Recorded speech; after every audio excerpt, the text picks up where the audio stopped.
What's up guys, my name is Ace, and welcome back to another gun guide. This is the series where I go into great detail with all of the stats as well as some excellent attachment combinations for every gun in Modern Warfare 3. And in today's episode, we're finally getting into the Marksman rifle category, and we're going to start it off with the KVD Enforcer. And starting it off as always, let's get into our damage profile, and with this gun, it's actually a 2-shot kill at any range, as long as you're hitting upper torso or arm shots, whereas if you are mixing in too many leg or lower torso shots, it will end up being a 3-shot kill.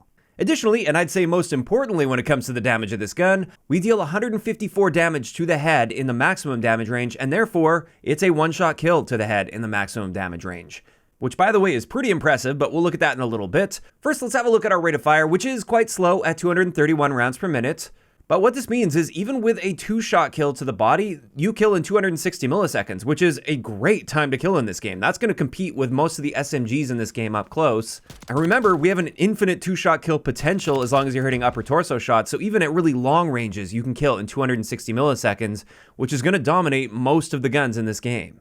Additionally, of course, we do have a 0 millisecond time to kill potential if we shoot them in the head in that maximum damage range. And speaking of ranges, let's have a look at that, and as we can see, that maximum damage range is 47 meters, which is incredible. That's going to cover the vast majority of gunfights that you'll tend to find on the 6v6 maps in this game. And like I said, that's the range at which we're able to get a 1-shot kill to the head. Additionally, our bullet velocity is great at 800 meters per second. And now let's have a quick look at hardcore, and it's no surprise, this gun is going to be a 1-shot kill anywhere in the body at any range in hardcore game modes. After that, let's get into our Hipfire, which is horrible. I mean, most of the Marksman rifles are pretty bad when it comes to this, and the KVD Enforcer is worse than average for Marksman rifles. So this is definitely an area where you just don't want to be hip-firing with this gun, unless it's completely unavoidable. And then let's get into recoil, and the recoil is basically non-existent on this gun. Well, technically there is recoil, but since the rate of fire is quite slow, the gun will almost perfectly recenter every single time between shots, no matter how fast you try to spam it, which gives you a recoil plot that looks more like a dot, and that little bit of variance that you're seeing there is actually more so the idle sway than the recoil values themselves. So if you want to make this gun more accurate, focus on idle sway more than recoil. As for our handling stats, our aim down sight speed is actually quite impressive at 240 milliseconds. However, our sprint to fire time is extremely slow, especially our tactical sprint to fire time. This is about 430 milliseconds, which is painfully slow, and you definitely don't want to get caught in a tac sprint with this gun, because you'll almost definitely lose that situation. After that, having a quick look at our reload add time, this is a bit on the slower side for a marksman rifle at 1.7 seconds. It's not like extremely slow and like way out of the ordinary or anything. You just may want to leave that little bit of extra time to get your reload in. And then finally, for the base stats of the KVD Enforcer, let's have a look at our movement speeds. And our base movement speed is actually a little bit above average for marksman rifles. However, our sprint movement speed is slightly slower than average, and our aim walking movement speed is also a bit slower than average. So I'd say when it comes to mobility, this gun's not great, but it's also not terrible. And with that, we can already move into some excellent attachment combinations I've got for you guys with this gun. And the first one I wanted to share is my accuracy build. And the key with this build is to actually cut down on idle sway more than anything. Because like I said, when we looked at the recoil for this gun, it perfectly recenters every time when you're firing at the maximum fire rate. And any of that variance you're seeing is actually coming from the idle sway itself. And while you can hold your breath with this marksman rifle, generally speaking, it's not worth taking the time to do that unless you're really trying to line up that perfect headshot on somebody that's on a head glitch or something. Instead, I'd recommend just building for idle sway, which is what we're doing with this build. So with this one, we've got the CAS 10 584mm mod barrel, the FSS Sharkfin 90 underbarrel to help a little bit with idle sway with no downsides attached to it. We also have the Brace LS rear grip, and this one is a key here because not only does this very significantly cut down on idle sway, it also drastically improves our flinch resistance, and that is an area you have to be aware of with marksman rifles because you see a lot more flinch with marksman rifles compared to most of the other guns in the game. And if you're really trying to line up that perfect headshot, flinch will very often throw you off target. After that, we have the Exotac stock, and then finally we've got the Corio Eagle's Eye 2.5x optic. Just because I like having a little more precision with this sort of build so I can use it at slightly longer ranges and I can really line up that perfect headshot a little bit better than I could with my typical optic, which is the Mark III reflector. And as you can see, our idle sway is almost eliminated, so you never actually have to hold your breath with this. And you can really see how that translates to the recoil plot. There is basically zero deviation. It's almost a perfect dot when firing a full magazine into the same spot. However, our aim down sight speed is very noticeably slower at 327 milliseconds, and our sprint out time is also noticeably slower, and it's already quite slow by default. So these two areas really solidify the fact that this gun is designed purely for hanging back and picking people off. You don't want to be caught sprinting at all with this setup. But to go along with this, our range values are increased by 24%. So our one-shot headshot potential with this build is now 58 meters, which is amazing. And our bullet velocity is improved a little bit as well at 901 meters per second. So overall, this setup is excellent if you just want to hang back a little bit, lock down lanes, and pre-aim common pieces of cover, because you can just pick those headshots off very easily.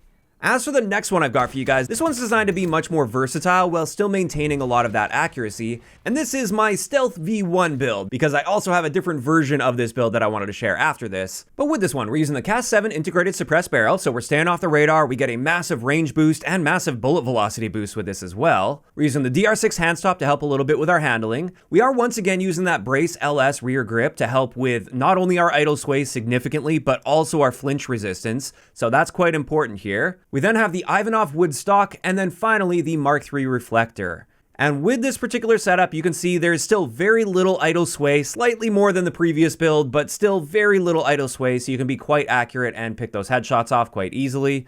This also means that, once again, there's essentially zero recoil with this gun. And when it comes to our aim down sight speed, it's still noticeably slower than the base, but it's not too bad. It's 301 milliseconds. You can still get around the map quite effectively with a 300 millisecond aim down sight speed. Also, our sprint out speed is very slightly improved over the base, but not even really by a noticeable margin. At least we aren't hurting our sprint out time with this. Additionally, our range value is increased by 20%, which means our one-shot headshot potential is 56.5 meters. And then finally, our bullet velocity is massively improved. This is 1,040 meters per second.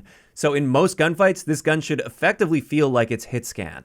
And honestly, I'd say this is my favorite all-around build to use with the KVD Enforcer. You can use it on those really long-range maps just fine, and you can even use it on more close-quarters maps. You just have to be a little bit careful with that slower handling, but it's not so slow that it's unusable on those small maps. However, like I said, I have a different version of this build that's really similar to this build, but just slightly different, and this one's geared much more toward aggression and those smaller maps, so we do make some sacrifices in order to gain better handling. And with this, we're once again using that Cast 7 integrated suppressed barrel, the DR6 handstop, the MWIII reflector, the Ivanov wood stock. However, the one key change here is we have dropped that Brace LS rear grip, which significantly harms our aim down sight speed, by the way, and instead we swap that out for the Ivanov ST70 grip. So with this one, we're definitely seeing a bit more idle sway than the previous two builds, and I'd even say that our recoil is slightly worse than the base version of this gun. However, of course, it's still insanely accurate. Also, another big downside with this build compared to the previous one is we do lose that significant improvement to our flinch resistance that Brace LS rear grip would give us. So we definitely are making sacrifices here, and that will affect your ability to handle face-to-face gunfights at like mid to longer ranges. But the upsides are also great with this build. And the first main benefit is our aim down sight speed is great at 221 milliseconds, especially for a gun that's capable of getting a one-shot kill. That is a very fast aim down sight speed.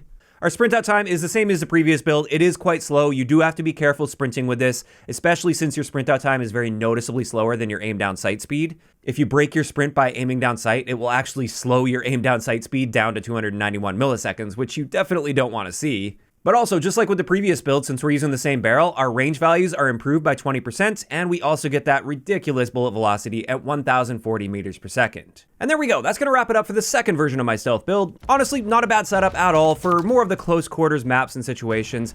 It's not quite as versatile as the previous one, but I would say it's definitely better if you insist on using this on smaller maps, for instance. And with that, that's going to wrap it up today's gun guide on the KVD Enforcer. As for my thoughts on this gun, I love it. As far as marksman rifles go, at least, I think it's excellent. It's very like high risk, high reward, because if you are missing your shots, your time to kill will increase very drastically. But if your shots are on point, those headshots are super satisfying with this gun. But honestly, even just aiming for body shots, if you're consistently hitting that 2-shot kill, you get an excellent time to kill potential. And I just find it to be a very fun gun that's kind of been flying under the radar, at least in my experience. I don't see too many people using it. Now, in saying that, of course, it's a marksman rifle. It doesn't suit my intended playstyle most of the time. Typically, I'm more of like an SMG player, but that doesn't mean I haven't been able to find a lot of fun and success with this gun. Now, of course, these are just my thoughts on the KVD Enforcer, and I'd love to hear what you guys think about this gun in those comments down below. Also, if you guys have missed any of the previous episodes of Gun Guides, I will leave a link to the playlist in the description of the video. If you enjoyed this one, a like rating is always appreciated, and don't forget to subscribe for more if you haven't already. I'll talk to you guys next time.